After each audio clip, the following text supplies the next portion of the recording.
नमस्कार। सफल कृषि सफल किसान समृद्ध कृषि हाम्रो अभियान कृषि किसान विज्ञसँगै सरकारवाला निकाय समक्ष छलफल गरिने फरक टेलिभिजन कार्यक्रम समृद्ध कृषिमा यहाँहरूलाई हार्दिक स्वागत छ। म हुँ असीम सापकोटा। कार्यक्रम समृद्ध कृषि हामीले विशेष गरी बाहिरबाट फिल्डबाट तयार गर्ने गरेका थियौँ र आजदेखि हामीले स्टुडियोबाट नै यति बेला हामीले तयार गरिराखेका छौँ र अब हामीले विशेष गरी कृषि क्षेत्रमा भएका हरेक कुराहरूलाई उत्तिकै महत्त्व दिन्छौँ र यहाँहरूका समस्या गुनासाहरू पनि सम्बन्धित निकायमा पुर्याएर समाधानको लागि प्रयास पनि गर्ने गर्दछौँ। आज हामीले यस्ता खालका व्यक्तिलाई स्टुडियोमा निम्त्याएका छौँ। उहाँसँग कुराकानी गर्दा पनि हामी कृषि क्षेत्रको लागि पक्कै पनि थप ऊर्जा हुनेछ, थप प्रोत्साहन हुनेछ।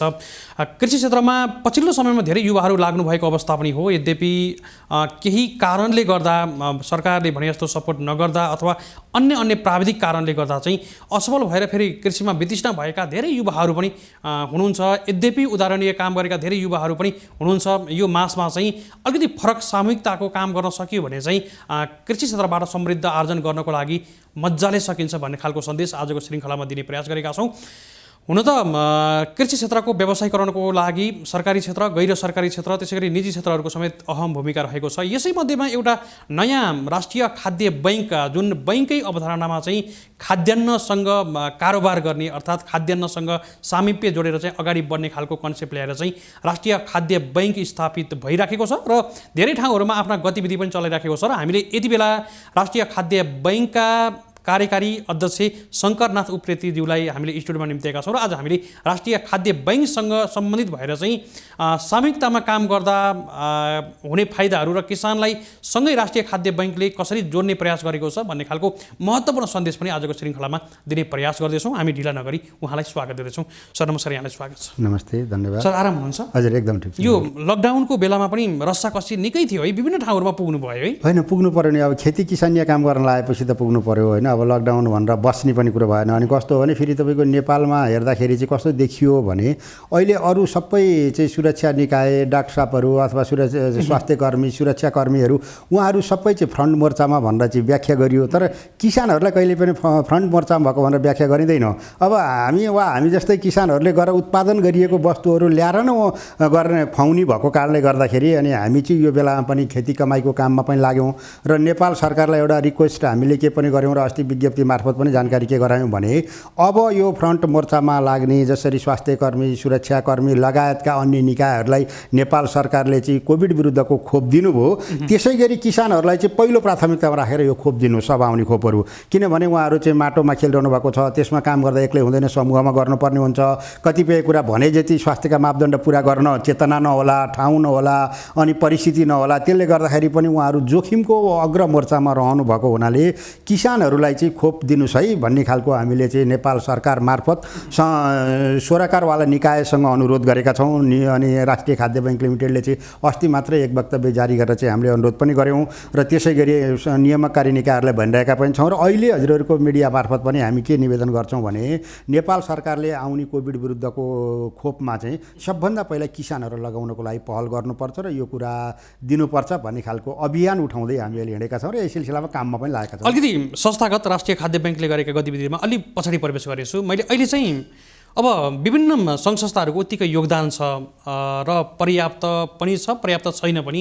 सरकारी क्षेत्रको पनि भने जस्तो कृषिमा पुगेका छैन, नजरअन्दाज भन्ने कुरा पनि आइरहेको छ। यद्यपि अहिले ठ्याक्कै कुराकानी गर्दै गर्दा चाहिँ राष्ट्रिय खाद्य बैंक आज कृषि क्षेत्रको लागि साँच्चैकै आवश्यकता हो अथवा चाहिँ कसरी जन्माउनु भयो, अलिकति कसरी जन्म भयो राष्ट्रिय खाद्य बैंकको, यो पनि अलिकति प्रश्न दिनुहोस् न। यो चाहिँ हाम्रो नेपालको आवश्यकता भएको कारणले गर्दाखेरि नै राष्ट्रिय खाद्य बैंकको चाहिँ स्थापना गरियो अथवा यसको चाहिँ उदय भयो, जन्म भयो। किनभनेदेखि तपाईँको सबभन्दा पहिला हामी यति धेरै चाहिँ परनिर्भर भइसक्यौँ। सबै खानेकुराहरू बाहिरबाट ल्याएर खानुपर्ने अवस्था सिर्जना भयो। अहिले हाम्रो देशको उत्पादनले कति धान्छ त भन्ने खालको एकिन आँकडा त छैन, तर पनि मोटामोटी रूपमा भन्दाखेरि तपाईँको 25% भन्दा कम मात्रै हाम्रो उत्पादनले धान्दो रहेछ, जो नेपाल सरकारको तथ्याङ्कले बताउँछ। वार्षिक 2 खर्बभन्दा बढीको चाहिँ कृषि उपजहरू यहाँको कुरो देखिन्छ। अनि त्यसले गर्दाखेरि त्यसले हामीले के महसुस गर्यौँ भने अहिले यही कोभिडको बेलामा पनि एउटा कुरा हेरौँ न, पैसा मात्रै भएर पनि मान्छेले खान पाउँदो त रहन्छ, पैसाले केही काम हुँदो रहेछ। भन्नुको मतलब के हो भने तपाईँको अहिले नेपाल सरकारले 80% पैसा भुक्तानी गर्यो इन्डियासँग कोभिड विरुद्धको खोप ल्याउनको लागि, तर खोप पाइएन।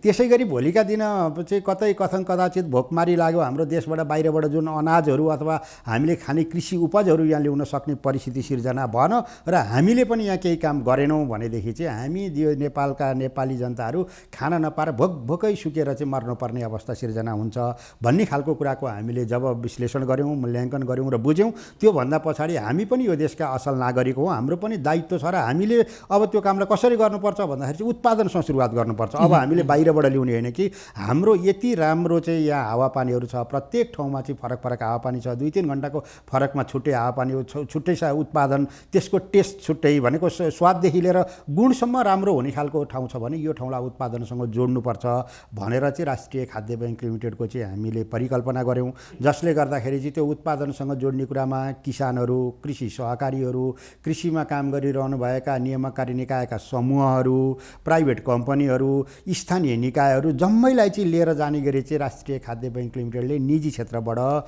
केही यसमा चाहिँ तपाईँको कृषिसँग विषयगत ज्ञाताहरूको समूह, भन्नुको मतलब के हो भने जो विषयमा चाहिँ पोख्त हुनुहुन्छ, जो नार्कबाट चाहिँ रिटायर हुनुभएको छ, नार्कमा रहनुभएको छ, रामपुर विश्वविद्यालयमा हुनुहुन्छ, त्यहाँ पढाइरहनु भएको, पढाउनु वा पढ्ने, त्यसै गरी चाहिँ तपाईँको कलेज लगायतका देशका विभिन्न कृषि कलेजहरूबाट उत्पादित विद्यार्थीहरू, सरहरू एउटा कृषिमा काम गर्नुभएको, वनमा काम गर्नुभएको, वातावरणमा काम गर्नुभएको, अनि त्यसरी चाहिँ यो वनस्पति र माटोमा काम गर्नुभएको टिम मिलेर चाहिँ हामीले यो राष्ट्रिय खाद्य बैंक लिमिटेडको चाहिँ स्थापना गऱ्यौँ र यो निजी क्षेत्रबाट 2 अर्ब रुपियाँ पुँजी लगानी गर्ने गरी चाहिँ तयारी गरेर हामी आएका छौँ। र यो अहिलेको हाम्रो यो यहाँ लहैमा एउटा उसको कारणले होइन कि हामी यो कृषिमै काम गरेको, म आफै पनि 16-17 वर्षदेखि चाहिँ यही कृषिमा लागिरहेको छु र मैले आफैले के भएको छु भनेदेखि चाहिँ 300वटा गाई पाल्दाखेरि चाहिँ त्यो 300वटा गाईको दुध नबिकेर जति बेला नेपाल भारतको सम्बन्ध बिग्रियो, संविधान घोषणा भएको बेलामा नाकाबन्दी लाग्यो, त्यति बेला त्यो चाहिँ 213वटा गाईको दुध चाहिँ लगेर पोखरीमा घोप्ट्याएको छु, त्यो अनुभव हामीले बोकेका छौँ। त्यसै गरी माछा पाल्दाखेरि चाहिँ माछा खान नपाएर त्यति बेला त्यो बाहिरबाट आउनुपर्ने कुरा अब नेपालको भारतको सम्बन्ध बिग्रियो, उसले नाकाबन्दी लगाइदियो, यहाँ माछा दानादेखि नपाएर चाहिँ टाउको मात्र यत्र भएका माछा, अनि त्यहाँ टाउको यत्रो छ, जिउ यत्रो भएको 6-7 महिनामा पठाउनु पर्ने बेलाका माछा सबै पोखरी सुकाएर ल्याएर स्काइभेटर लगेर खाल्लोमा गाडेका छौँ। भनेपछि किसानका यस्ता भएका धेरै समस्याहरू जुन छन्, ती समस्याहरूलाई चाहिँ अनगिन्ती समस्याहरू छन्, त्यो समस्यालाई सम्बोधन गर्नको लागि भनेर राष्ट्रिय खाद्य बैंक लिमिटेड लहैमा नभइकन यी सबै कुरा भोगेर, देखेर, सिकेर, चेतेर यी कुराहरू अब गर्नुपर्छ भनेर राज्यलाई सहित चाहिँ स्थानीय निकायलाई, प्रादेशिक सरकारलाई र सङ्घीय सरकारलाई सहित सँगै लिएर जाने गरी देशलाई आत्मनिर्भर बनाउनको लागि बाह्य रूपबाट आएका चाहिँ यी जे जति कृषि उपजहरू छन् तिनीहरूलाई चाहिँ क्रमशः घटाउँदै गर हाम्रो बाहिर जाने 2 खर्ब रुपियाँ पैसालाई नेपालमा राख्ने गरी, अनि जिडिपीमा पनि अब अहिलेसम्म हामीले हेर्ने हो भनेदेखि अब एकदम बढी भएको भनेको 28% मात्रै छ कृषिको योगदान। अब त्यो 28% योगदानलाई पनि एकदम व्यापक रूपमा बढाएर चाहिँ त्योभन्दा बढी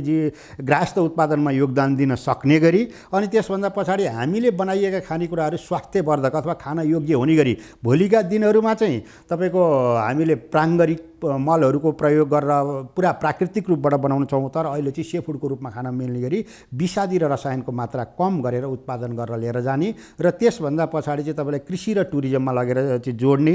टुरिज्ममा लगेर जोड्ने बित्तिकै भने नेपालमा भएको कृषिको बारेमा चाहिँ संसारबाट चाहिँ मान्छेहरू सिक्न आउन्, हेर्न आउन् र देख्न आउन्, र जसले गर्दाखेरि यहाँका कृषि उपजहरू बाहिर पनि पठाउन सकिने गरी गुणस्तरयुक्त उत्पादन गर्न सक्ने गरी चाहिँ हामीले कृषि र टुरिज्मलाई जोड्ने गरी र अनि हामीले गर्ने कामहरू भनेको चाहिँ वातावरणको संरक्षण गर्दै, इकोसिस्टमलाई बचाउँदै, अहिले यो बिचमा चाहिँ जसरी यो माटोलाई बिगार्ने, माटोलाई मार्ने, माटोभित्रका चाहिँ त्यो जीवाणु, कीटाणु तत्त्व, त्यो उर्वरा योग्य त्यहाँभित्र रहेका सबै गर्दै माटोको पिएच बिगारेर हामीले चाहिँ अलपत्र पारेका छौँ, त्यसलाई पुनः बचाउँदै, त्यसलाई चाहिँ पुनः पहिलाको अवस्थामा फर्काउँदै त्यहाँबाट चाहिँ हामीले प्राङ्गारिक मलहरूको अनि त्यहाँबाट प्रयोग गर्दै व्यापक रूपमा यो कसैले एउटा कम्पनी खोलेर झोलामा थैलामा बेचेको मलले होइन कि हामी चाहिँ गाउँ गाउँमा अभियानको रूपमा चाहिँ वातावरणलाई संरक्षण हुने गरी चाहिँ यसलाई चाहिँ तयारी गरेर जाने गरी गरेका छौँ। र त्यसो गरिरहँदाखेरि नेपालमा अहिले यस्तो कृषिको अवस्था भयावह छ, अधिकांश जग्गाहरू तपाईँको अहिले 50-52% जग्गाभन्दा बढी बाँझा जग्गाहरू रहेका छन्।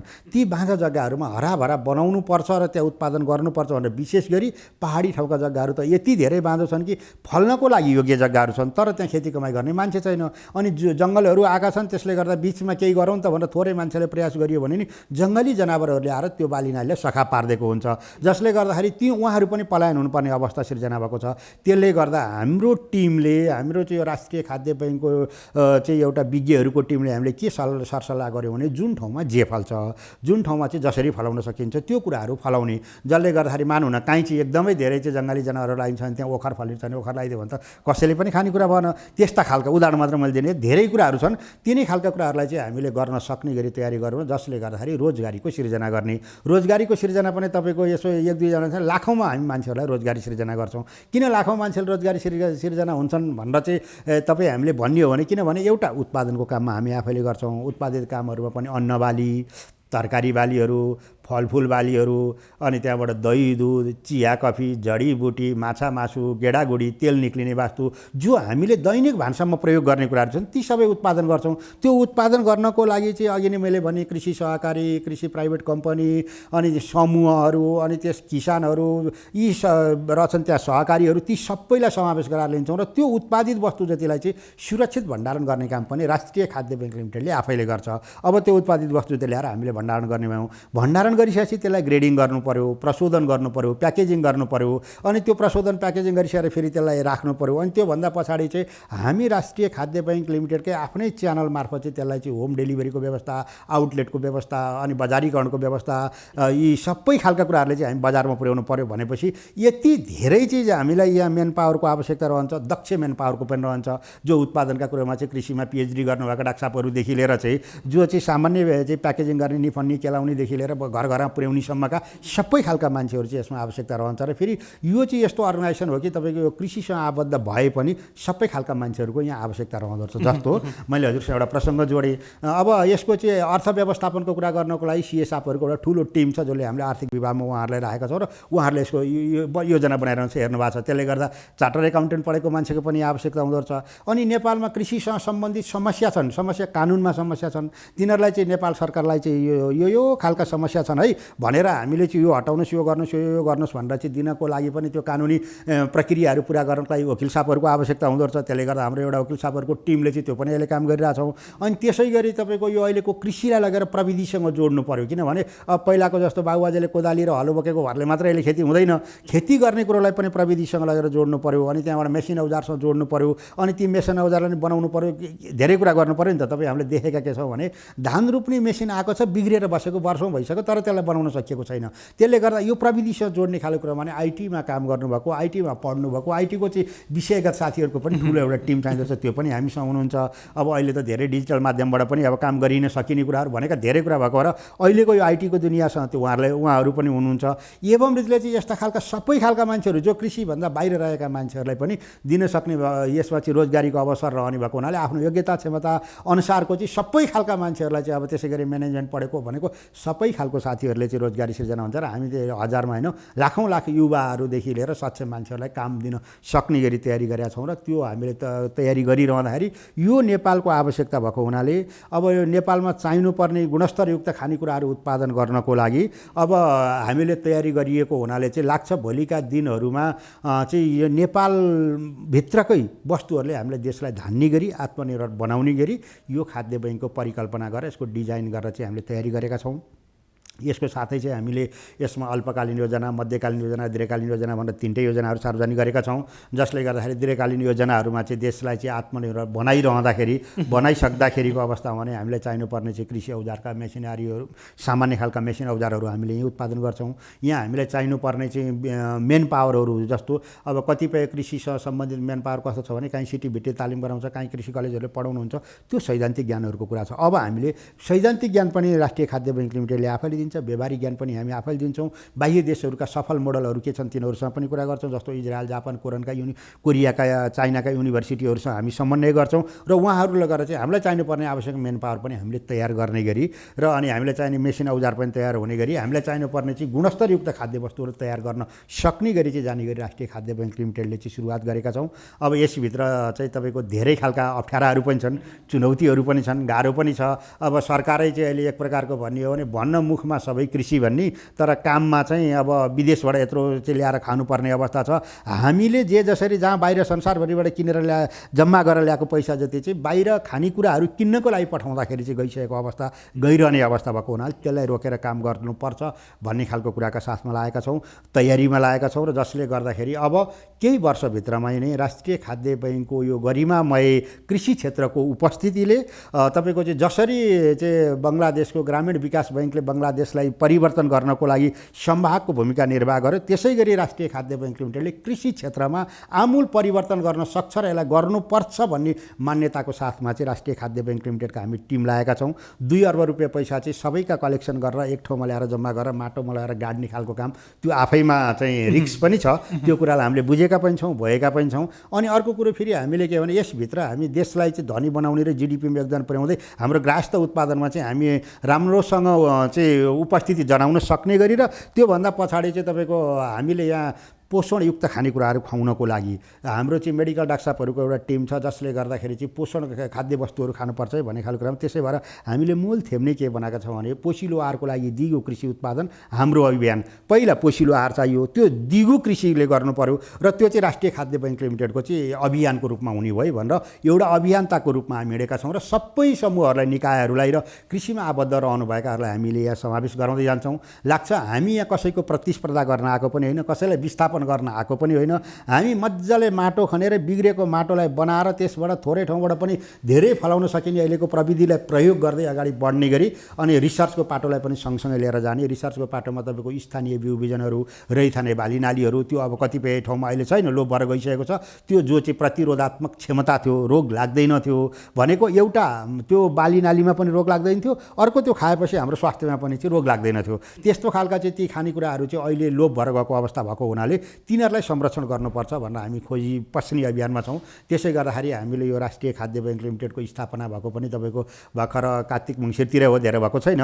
अब यो 7-8 महिनाको बिचमै चाहिँ हामीले देशव्यापी रूपमा एउटा अभियानको रूपमा गयौँ। 7वटा प्रदेशमा पुग्यौँ, त्यहाँका स्थानीय निकायहरूसँग, प्रादेशिक सरकारहरूसँग, त्यहाँका चाहिँ आवश्यकीय सरोकारवाला निकायहरूसँग बसेर कुराकानी गऱ्यौँ। किसानहरू सबैसँगबाट चाहिँ उहाँहरूका गुनासा, सुझाव, सल्लाह, जिज्ञासा लिएर आयौँ र ती कुराहरूलाई ल्याएर चाहिँ अहिले हामीले अब एक प्रकारको किसानहरूको जुन एउटा यस्तो अवस्था थियो, उहाँहरूले उत्पादन गरिएको वस्तुहरू जस्तो हामी किसानहरू भनेको कस्तो हुँदो रहेछौँ भने तपाईँलाई ठुलो पानी पर्यो, बाढी आयो, किसानलाई मार्का पर्यो, उसो सबै स्वाहा पार्दै केही छैन, मेहनत गर्यो खाने बेलाको जम्मै लग्यो। त्यसै गरी पानी कम पर्दै सुक्खा भइदियो, जम्मै फल्न लागेको बाली नाली छ, सुकेर गइदियो, त्यसलाई पनि सिँचाइको व्यवस्था छैन, त्यो पनि समस्या किसानहरूलाई नै पर्ने। अनि त्यसभन्दा पछाडि चाहिँ तपाईँको बाटो बिग्रियो, काहीँ चाहिँ त्यो यातायात चल्न सकेन भने पनि उत्पादित वस्तुहरू बजारसम्म पुर्याउन नसक्ने कारणले गर्दाखेरि त्यो कुहिएर जाने, त्यो मार्का पनि किसानलाई पर्ने। अनि त्यसभन्दा पछाडि चाहिँ तपाईँको अब सरकारका नीति पोलिसीका कुराहरूले पनि समस्या किसानलाई पर्दछ। जस्तो कहिलेकाहीँ त्यहाँभित्र सरकारका चाहिँ समन्वयकारी निकायका चाहिँ एक आपसमा चाहिँ समन्वय नहुँदाखेरि मल ल्याउन ढिलो हुने, टेन्डर गर्ने, ती के प्रक्रिया त उनीहरूका हो नि, त्यो किसानसँग सरकारको विषय। त्यसले गर्दाखेरि मल नआइपुग्ने, मल नआइसकेपछि त्यो मल हाल्न नपायो भने सबै मेहनत दुःख खनजोत गऱ्यो अब बाली नलाग्दिने, यस्तो खालको अवस्था भएको हुनाले सरकारका नीति पोलिसीले अनि अहिलेका जस्ता चाहिँ अब महामारीहरू भनौँ न, अब जो चाहिँ काबुभन्दा बाहिरका छन्, अब यस्ता खालको कुराहरूले अब अहिले पनि भन्नुहुन्छ भने हाम्रो देशमा यस्तो रुवाहबासी गर्नुपर्ने अवस्था होइन। किनभने बेलैमा यो सुई चाहिँ जो कोभिड विरुद्धको खोप थियो, त्यो चाहिँ नेपाल सरकारले व्यवस्थापन गरिदिएको भएदेखि अहिले यत्रो सङ्कुचनको अवस्थामा हामी रहनुपर्ने कुरै थिएन। समय रहिन्जालसम्म कुरा नगरिदिने, तयारी नगरिदिने, अनि आपत्ति सबैले भोग्नुपर्ने भएको र सबैभन्दा अन्तिममा गएर मार कहाँ पर्दछ भने किसानलाई पर्दछ। त्यही भएर कृषि र किसानलाई पर्यो, किसानलाई पर्ने बित्तिकै कृषिमा परिहाल्यो होइन, किसान र कृषिमा पर्ने भयो। हामीलाई चाहिँ नेपाल सरकारले चाहिँ किसानहरूलाई अब कार्यक्रम अत्यन्त राम्रा छन्, राष्ट्रपति प्रधानमन्त्रीका नाम जोडेर ठुला कार्यक्रमहरू आएका छन्। अब त्यहाँ थुप्रै पैसाहरू छन्, त्यो कहाँ छन् भन्दा जो उहाँहरूका वरिपरि घुम्न सक्ने मान्छेहरू छ, जो चाहिँ सत्ताको पहुँचलाई प्रयोग गर्न सक्ने मान्छेहरू छ, उहाँहरूले कृषिका अनुदानहरू लिएर जाने हो। सामान्य किसानहरूले अथवा किसानसँग जो काम गर्ने हो, माटोमा खेल्ने हो, माटैबाट फलाउँछु भन्न लाग्ने खालको, माटोसँग खेल्ने र रमाउने खालका किसानहरूको बिचमा राज्यको अनुदान पुगेको अहिलेसम्म मैले देखेको छैन। किनभने मैले अहिले 18 वर्ष भयो कृषिको काममा लागेको, धेरै ठाउँमा गएँ, म राज्यका पहुँचसँग पनि सम्पर्क राख्न सक्ने मान्छे हुँ, त माथिको पनि देखेको छु र तल्लोको अवस्था पनि देखेको छु। अब यसको साथसाथै दोस्रो कुरा के छ भने बैङ्कहरूले पनि कृषिमा लगानी गर्नुपर्ने भनेर बाध्यकारी अवस्था गरिदिएको छ। लोनको रूपमा होइन। अब त्यसले गर्दा कृषिलाई उँभो बढाउनको लागि 10%, 12%, 15% पुर्याउनु पर्छ सबै कमर्सियल बैङ्कहरूले भनेर भनिएको छ। अब बैङ्कहरूले दिने लोनको प्रकृति कस्तो रह्यो, कस्तो देखियो भनेदेखि चाहिँ तपाईँको जो चाहिँ धनी खालको मान्छे छ उसले मात्रै कृषि लोन पाउने भयो, किनभने सामान्य किसानहरूले त त्यो लोनै पाउँदैन। एक त किसानले त्यो बैङ्कलाई चाहिनुपर्ने खालका चाहिँ तपाईँको प्रपोजल बनाउन जान्दैन, उसको चाहिँ चाहिनुपर्ने त्यहाँ रिपोर्ट बनाउन सक्दैन, अडिटदेखि सबै कुराहरू गरिएको छैन। त्यसले गर्दाखेरि चाहिँ उसलाई चाहिनुपर्ने सबै खालका डकुमेन्टेसनको कुराहरू गर्नको लागि एउटा छुट्टै खालको चाहिँ कन्सल्टेन्सी हायर गर्नुपर्ने अवस्था रहन्छ बैङ्कको त्यहाँ जानको लागि। त्यो रह्यो एउटा बाटो। अर्को भनेको तपाईँको फेरि कोल्याटरको कुरो रह्यो। अब कोल्याटर दिनको लागि त किसानसँग के जग्गा हुन्छ, भएको पनि अब उसो खोलाको छेउको अलिकति जग्गा छ, खोलाको मापदण्ड भन्ने त्यो राख्ने। अनि बाटो अब ठुलो बाटो पुगेको छैन, सानो घरेटो बाटो छ भने त्यो प्रयोगै नहुने। अब खेती योग्य जग्गा जमिन बैङ्कलाई नमिल्ने भन्नुको मतलब बैङ्कलाई चाहिने भनेको चाहिँ कमर्सियल जग्गाहरू चाहिने, जो घर बनाएर बस्ने खालको पिच बाटो गरिएका, भोलि चाहिँ टक्क लिँदाखेरि पनि धेरै आउने खालका। तर त्यसले गर्दा यस्तो परिस्थितिले गर्दा के गरियो भने यो व्यावहारिक रूपमा हुन सकेन। त्यसले गर्दाखेरि अनि हामीले राष्ट्रिय खाद्य बैङ्क लिमिटेडले पनि अहिले एउटा माग पनि के राखेका छौँ र उठाएका छौँ र यो आवश्यक पनि छ र नियामककारी निकायहरू जो सरकार राख्नुहुन्छ उहाँहरूले कुराको बारेमा जानकारी लिँदा नि हुन्छ। जस्तो अब प्रोजेक्ट लोनको रूपमा जानुपर्छ, कस्तो खालका प्रोजेक्ट गरिएको, उसले के व्यवसाय गर्दैछ, किन धेरै पैसा करोडौँ पैसा दिनुपर्छ भन्ने छैन नि। 10,000को उसले प्रोजेक्ट गरेको छ भनेदेखि 8,000 रुपियाँ पैसा त दिन सक्ने होला बैङ्कहरूले, अथवा 10 लाखको गरेको छ भने त 8 लाख दिन सक्नु, 10 करोड एउटा अङ्क कसरी दिन सकिने हो त्यो दिँदाखेरि चाहिँ त्यसको अनुगमन गर्ने एउटा निकाय। भन्नुको मतलब अब किसानहरूलाई दिने बित्तिकै सबै किसानहरूले पनि फटाफटी काम गर्छन् भन्ने पनि छैन। अब हाम्रो देशको अहिले पनि देखेको छ, किनभने किसानलाई एउटा आफ्नो कृषि पेसाप्रति यो मेरो चाहिँ पेसा व्यवसाय हो, यसलाई मैले सम्मान गर्नुपर्छ र यसबाट चाहिँ मैले गरेको चाहिँ कृषिका कामहरूले गर्दा अर्कोलाई सहित असर पर्छ है भन्ने खालको एउटा हामी पेसाप्रतिको वफादारीता पनि कम छ। अब त्यो वफादारीता पनि ल्याउनु पर्यो। भन्नुको मतलब त्यसको लागि चाहिँ के हो भने स्थानीय निकायको रोहबरमा मानौँ कुनै एउटा गाउँपालिकामा चाहिँ हामीले कृषि प्रोजेक्ट गर्दैछौँ भने त्यो गाउँको कुन चाहिँ वडामा गर्ने हो, त्यो वडाको वडा अध्यक्षलाई राखौँ, अनि त्यहाँका चाहिँ प्रतिनिधिहरू राखौँ, त्यो बैङ्कका चाहिँ त्यो त्यहाँ स्थानीय निकायको बैङ्कलाई राखौँ, अनि ती कम्पनी त्यहाँको चाहिँ सबैलाई राखौँ र के काम गर्ने हो त्यो एउटा चाहिँ त्रिपक्षीय सम्झौता जस्तो एउटा बनाऊ। त्यसको लागि लाग्ने कस्ट कति हो, एउटा अङ्क जति आउँछ त्यसको लागि चाहिँ अब त्यति कति किसानले बेहोर्ने हो, लगानी गर्ने हो, कम्पनी लगानी गर्ने हो, कति बैङ्कले लगानी गर्ने हो, के सिस्टमबाट चाहिँ पेमेन्ट गर्ने हो, एउटा मोडालिटी बनाएर अब गइयो भनेदेखि किसानी कामहरूको लागि एकदम यसलाई व्यवस्थित गर्न सकिन्छ। अब अहिले त के छ भने यो कृषि पेसालाई नै हामीले सम्मानित पेसाको रूपमा हेरेका छैनौँ। त्यही भएर राष्ट्रिय खाद्य बैङ्क लिमिटेडको उपस्थिति भनेको यो किसानी पेसालाई सम्मानित पेसा बनाउने हो, मर्यादित पेसा बनाउने हो, आय आर्जन गरेर गाडी चढेर हिँड्न सक्ने पेसाको रूपमा बनाउने गरी चाहिँ यसलाई लानुपर्छ है भनेर हामीले डिजाइन गरेका छौँ। त्यसले गर्दाखेरि यसभित्र खालका समस्या नभएका होइन, समस्या पनि छन्, ती समस्या हुँदा नि सम्बोधन गरेर चाहिँ हामी जानी गरी बनाएका छौँ। जस्तो तपाईँलाई म एउटा कुरा भनौँ, हिजोको अवस्था कस्तो थियो भने पढ्ने बेलामा बाआमाहरूले हजुरआमाहरूले भन्ने गर्नुहुन्थ्यो, हेर यो चाहिँ राम्रो यो चाहिँ अब कृषि के अरे यसले चाहिँ इन्जिनियर होला, पाइलट होला, डाक्टर होला, यो चाहिँ फलानु चाहिँ पढेन, यो चाहिँ हलो जोतेर खाने भयो, यो चाहिँ हली हुने भयो भन्ने बित्तिकै त्यो के लाग्थ्यो भने त्यति बेला यो किसान पेसा, हलो जोतेर खाने पेसा अथवा खेती गरेर खाने पेसा, किसानी पेसा भनेको चाहिँ राम्रो पेसा होइन रहेछ है, बाहिरै अरू पेसामा लाग्नुपर्ने रहेछ भन्ने खालको मस्तिष्कमा भर दिनुभयो, जसले गर्दाखेरि त्यो पेसालाई त्यो बेलादेखि नै हएको दृष्टिकोणले हेर्दै जाने परिस्थिति सिर्जना भयो। दोस्रो कुरो, नेपाल सरकारको करिकुलममा गइयो, करिकुलममा जाँदाखेरि पनि टक्क त्यहाँ तपाईँको चाहिँ 4-5वटा फोटाहरू राखिएको हुन्छ, डाक्टरको, पाइलटको, इन्जिनियरको, वकिलको, किसानको सबैको फोटा राखिएको हुन्छ। त्यसका ती फोटाहरूमा सबैलाई चाहिँ एकदम टाई सुट लगाएको, सुट बुट लगाएको एकदमै राम्रो देखाइन्छ, अनि किसानलाई देखाउने बेलामा चाहिँ फाटेको चप्पल लगाएको, टोपीको घेरा निक्लेको, टुपी ठाडो भएको, जुङरुङ्ग दारी पालेको, मैलो लुगा लगाएको, अनि हेर्दैखेरि दुखी गरिब घिनमर्दो खालको बनाएर चाहिँ त्यहाँ प्रस्तुत गरिन्छ। निकै महत्त्वपूर्ण विषय र महत्त्वपूर्ण काम गर्न खोज्नु भएको छ र गरि पनि राख्नु भएको छ। पछिल्लो गतिविधिहरू विभिन्न जिल्लाहरूमा चाहिँ उत्पादनतिरै लाग्नु भएको छ है। पहिलो चरणमा अन्नबालीबाट हामी अगाडि बढ्ने भयो। अन्नबाली किन हो भन्ने बित्तिकै तपाईँको दुईवटा कारण छ। एउटा, सन् 2019को तथ्याङ्कले नेपाल सरकार के बताउँछ, 56 अर्ब रुपियाँ बराबरको चाहिँ अन्नबालीहरू एक वर्षमा ल्याएर खाएको देखिन्छ, 56 अर्ब बराबरको बाहिरबाट। अनि दोस्रो खालको कुरा चाहिँ के हो भने हामीले दैनिक प्रयोग गर्ने भनेको नि अन्नबाली अन्नै हो। जस्तो बिहान खायो, दिउँसो भोक लाग्छ, बेलुका खायो, 3 पटक खानुपर्ने हुन्छ।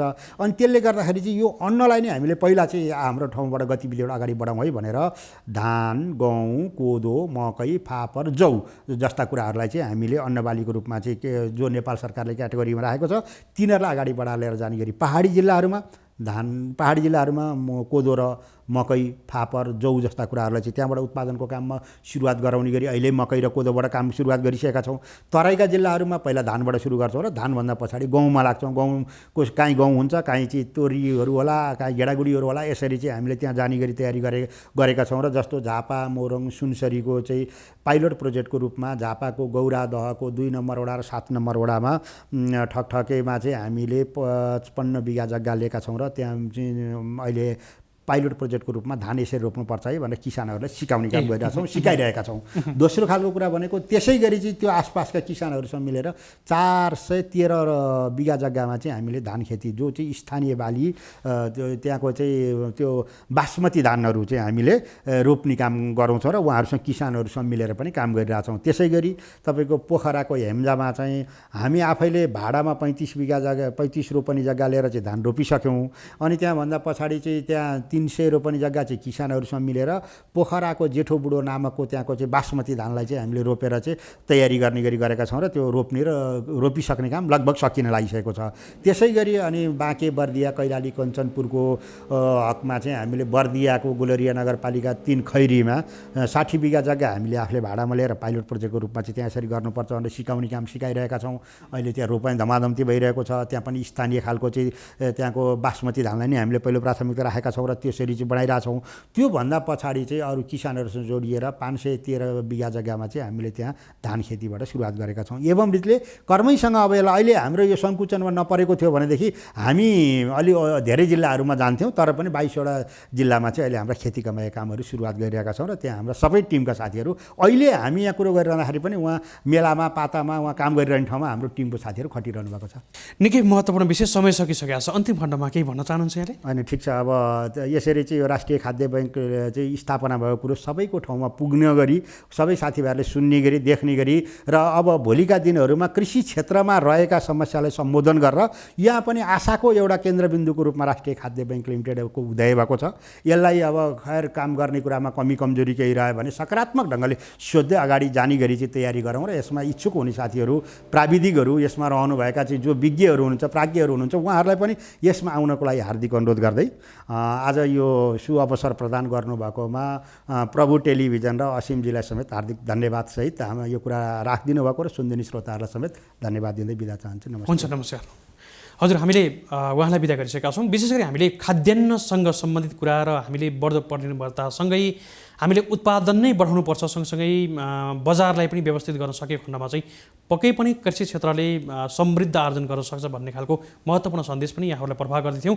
आजको श्रृङ्खलाको समय यति नै। हामी भोलि नयाँ श्रृङ्खलामा नयाँ अतिथिको साथमा पक्कै पनि नयाँ विषयको साथमा यहाँहरूमाझ आउनेछौँ। तबसम्मको लागि कार्यक्रम उत्पादनका सम्पूर्ण युनिटसहित असीम सापकोटा पनि यहाँहरूको माझबाट बिदा हुने अनुमति माग्छु। तपाईँ भने हेर्दै गर्नुहोला प्रभु टिभी HD। नमस्कार।